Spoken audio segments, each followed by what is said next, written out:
ഇതെന്തിനാണ് നീ എപ്പോഴും കുലുക്കിക്കൊണ്ടിരിക്കണത്? Protein shake ആകുമ്പോഴേ ഇതുപോലെ കുലുക്കണം, എന്നാലേ എല്ലാരും അറിയത്തുള്ളൂ. ആണോ? ഇതിനകത്തൊന്നും ഇല്ലല്ലോ. അതിനൊന്നും വേണമെന്നില്ല, 4 ആള് കൂടുന്നിടത്തേ ഇതുപോലെ കുലുക്കുമ്പോ ഒരു വിലയാ. നടക്കും നമ്മൾ എവിടെ നോക്കി നടക്കണം? റോഡിൽ നോക്കി. റോഡിലല്ല.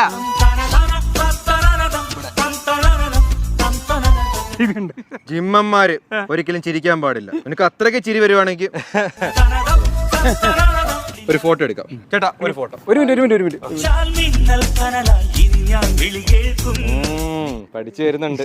അമ്പലത്തിൽ പോയിട്ട് ഈ ഷർട്ട് ഉരുട്ടെ ഇങ്ങനെ പെടപ്പിക്കുന്ന ഒരു സംഭവം ഉണ്ട്. സംഭവത്തെ കുറിച്ച് പറഞ്ഞപ്പോഴാ നടന്ന സംഭവേ. June 21 release. മറ്റേ ബിജു മേനോന്റെ സുരാജ് വെഞ്ഞാറിന്റെ പടം. അതെ, നടന്ന സംഭവം. അടിപൊളി ഫാമിലി എന്റർടൈനറാ. അന്ന് ജിമ്മുള്ള അവസ്ഥ മടക്കാൻ പറ്റത്തില്ല. തിയേറ്ററിൽ പോയി വർക്കൗട്ട് ചെയ്താൽ പോരാ. ഇതെന്താ നിന്റെ പേരുണ്ട് ചിരട്ട?